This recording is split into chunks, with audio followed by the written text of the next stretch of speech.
I read 156 fantasy books, and what I discovered really surprised me. Today I want to talk about how I started reading fantasy, and more importantly, what I have learned by reading 156 fantasy and science fiction books. Reading more than 150 fantasy books has taught me a lot, and I have discovered that fantasy in a lot of ways is perceived wrongly by the general public. I'll not talk about this from an academic point of view, I'll just focus on what my experience has been so far with the fantasy genre. So, let's get into it. I'll firstly talk briefly about how my experience as a kid and teenager negatively impacted my view of the fantasy genre. If you just want to know what I discovered about the genre, then go to the timestamp here. So let's start all the way back to when I was a kid and I didn't have a beard and I was a bit chubby. I have always enjoyed reading, and I did read much more as a kid than what my friends and classmates did. The first read experience I had with fantasy was probably Harry Potter, which was a series I absolutely loved. I remember how immersed I felt in the story and how Rowling was able to get me so invested in these characters and the story. However, Harry Potter, and especially how it was perceived by people I encountered, was the first factor that led me to not seeing any true literature value in the fantasy genre. Yes, Harry Potter was incredibly popular and much loved, but I didn't hear anyone talk about these books having much literary value, except giving kids maybe a chance to escape into another world. Even my teacher didn't talk about Harry Potter in terms of having much literary value. I didn't see any problems with this as a kid, but it definitely impacted how I viewed fantasy.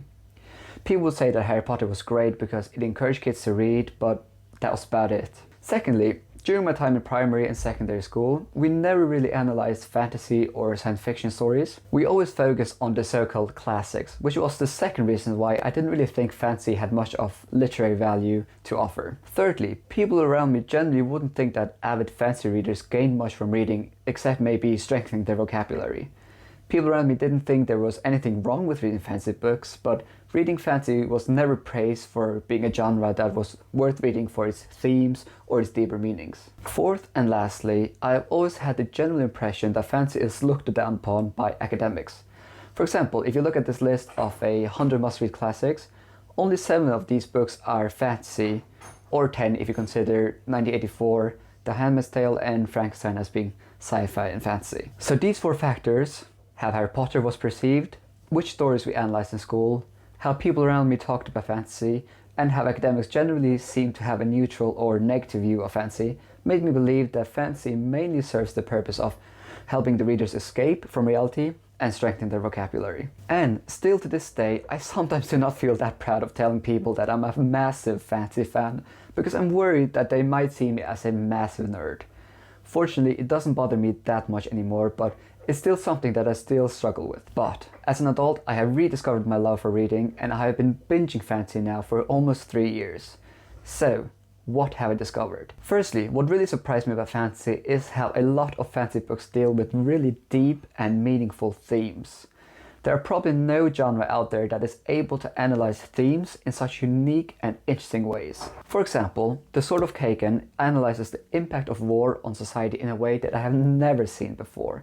Since this is set in a fantasy setting, we, the reader, are able to gain insight into trauma, loss, and post-traumatic stress in ways that I have never encountered before. Then we have The Dreams of the Dying, which analyzes depression in a very unique way.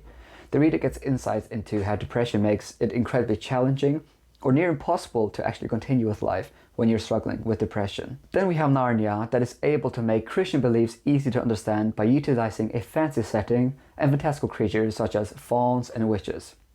Then we have Mistborn, or especially The Hero of Ages, which analyzes the themes of religion and how most religious people struggle with their faith, but is set in a fantasy setting. And there are so many fantasy books that analyzes themes such as loyalty, the importance of family and friends, the importance of having a higher purpose in life, the depravity of human beings, and so on and so on. I mean, if you consider probably the most influential person to ever have lived, Jesus, he mainly spoke in parables to communicate deeper meanings.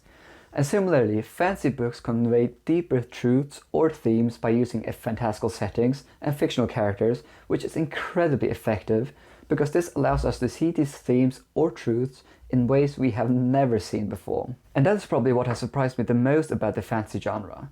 These books are fantastic to help you escape reality, but they also have a lot to say about life, religion, morality, which has really surprised me.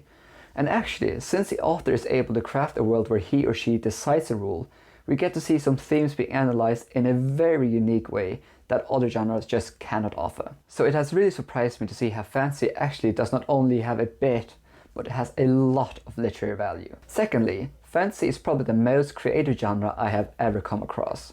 A fantasy author does not only have to craft a compelling story and characters, they also have to create a world that is able to get the reader intrigued, but also make the world believable, and that takes a special kind of skill. There is truly no other genre that's able to continually surprise me by how creative it is. As a kid, I mainly depicted fantasy as having a Lord of the Rings-esque type of setting, but what I have discovered has honestly surprised me. A lot, and I mean a lot of fantasy books today are not set in medieval settings. I discovered books that have African-inspired settings, Asian-inspired settings, Norse-inspired settings, which is really exciting. Fantasy has evolved a lot since Tolkien, and we now really see the fantasy genre exploring new settings, which is really exciting.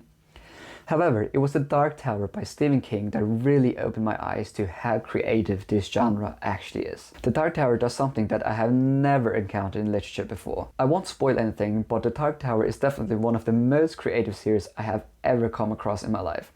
It is truly remarkable how King is able to blend different genres and still maintain a cohesive plot. It's definitely a series that is worth reading. So what I've discovered is that fantasy is truly a genre with infinite potential. Thirdly, fantasy has helped me to understand human beings better and actually helped me become a better person. Especially modern fantasy books do a fantastic job at representing various groups such as LGBT or refugees and so on. I suppose this is true for all literature, but it's incredibly impactful to be able to follow a person and experience their thoughts, inner struggles and identity struggles through a fictional book. I don't claim to understand how different groups experience life, but fantasy books, maybe especially modern fantasy books, have helped me to understand better how marginalized groups experience life. And fantasy books also frequently show how harmful it is for countries or societies when we start to demonize different groups of people. So fantasy has definitely helped me become more open-minded and show more tolerance towards other people, which I am incredibly grateful for. So those are the three main things I have discovered by reading 156 fantasy books. I have discovered that fantasy does have literary value, it is an incredibly creative genre, and it has helped me to become a more tolerant and open-minded person. So that is it. Has the fantasy genre surprised you in any way? I would love to hear your thoughts in the comments down below. Thanks again for watching, and thank you so much for your support. I really appreciate it.